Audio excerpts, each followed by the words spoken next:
Hello, guys. Good day. This is Anne of Reinforce Me Club, your fellow positive reinforcer. Today, we are going to talk about temperament, the foundation of our personality. Now, temperament is the fundamental aspect of human nature. This is a person's nature or the animal's nature, or it could be our animalistic nature, from the time we were born. It actually refers to the innate traits that influence how we respond to the world around us. This is also known to be a child's emotional and behavioral style of responding to the world. These biological tendencies shape our emotions, behaviors, and interactions from early childhood and remain relatively stable throughout life. But as we go along, as we venture life, as we age at the same time, we can self regulate our temperament. Now, what is the difference between temperament and personality? Temperament is our innate, our nature, those genes, personality types that we got from our parents, from our grandparents, or it could be from our entire family tree. It is biologically determined aspects of our behavior. It could be hereditary. These are the early building blocks of our personality. Now, as far as I can remember, when I used to work in the delivery room, I did assisted babies, newborn babies. And these babies have different responses to stress, by the time they were born, by the time they got out from the womb. Some babies were quiet.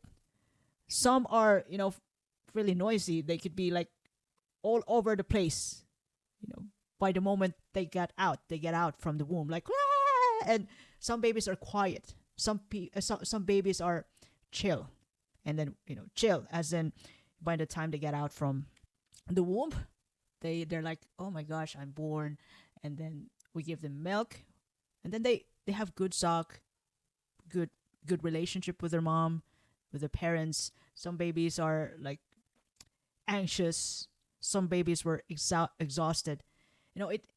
They have different responses to stress, and it's not an easy moment to be born, in the part of the baby as well as especially to the mothers, and then to the entire family. Mom and dad and the baby. But that moment initially is stressful for both mom and baby. At that moment when the baby is born. So I did appreciate that babies have different, they do have different responses to stress. And that is their nature. They haven't got any personality yet. But, by the time they were born, they have already, a foundation of their personality. So, in other words, temperament,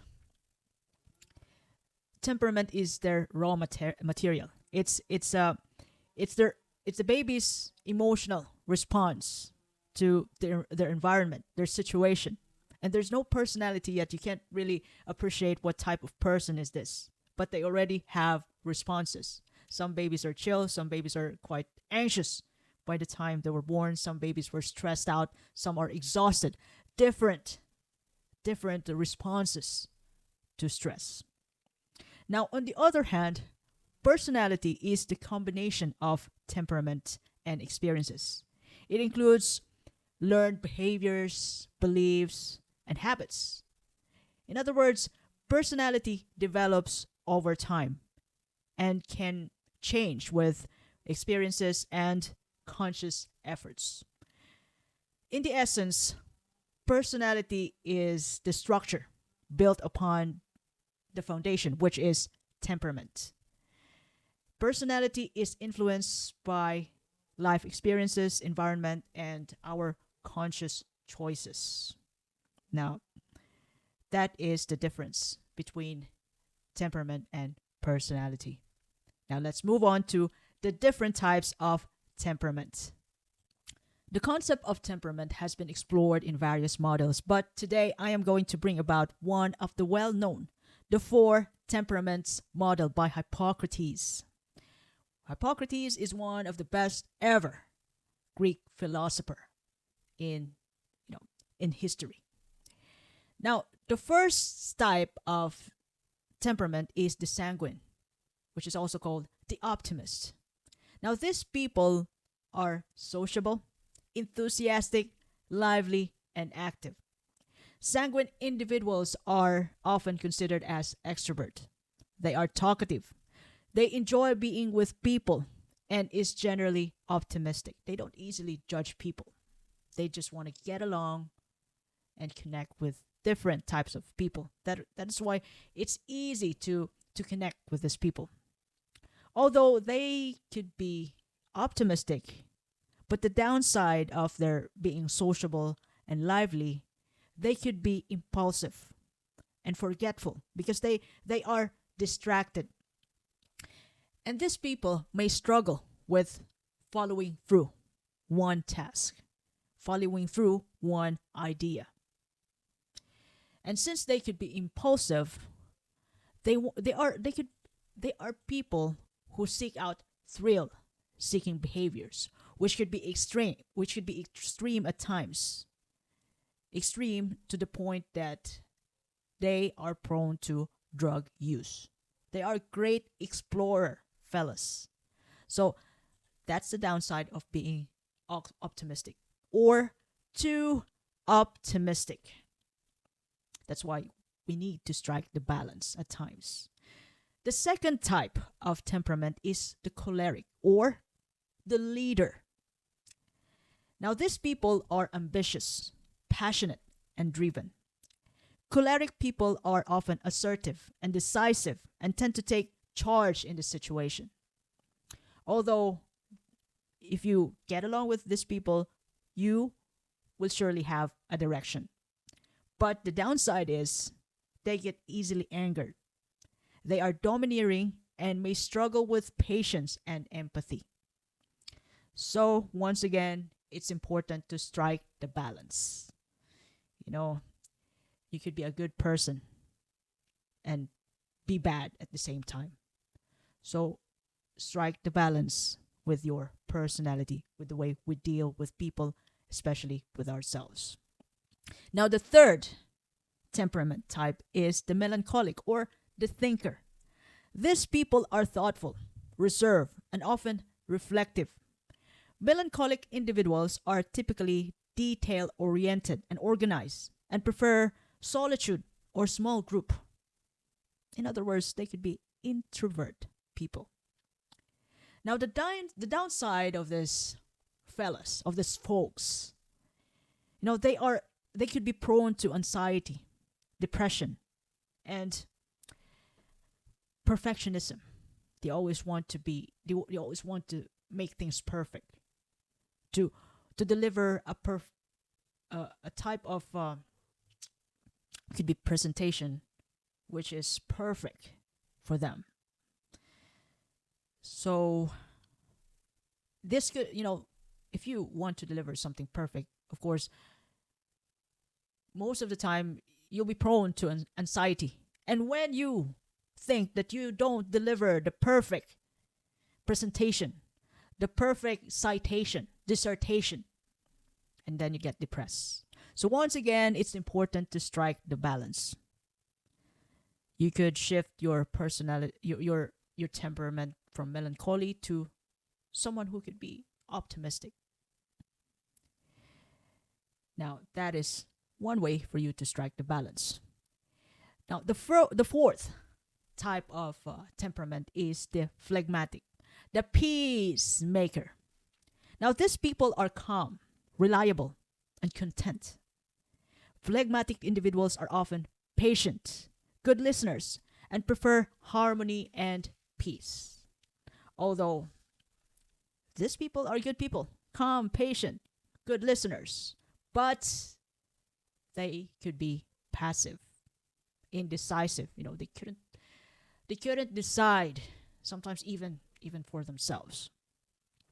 And since these people are contented about what they have, they could be resistant to change. Now, can someone have more than one temperament? The answer is absolutely yes. You can't be phlegmatic all the time, that you don't want to change anything. It's hard to be, one-sided all the time.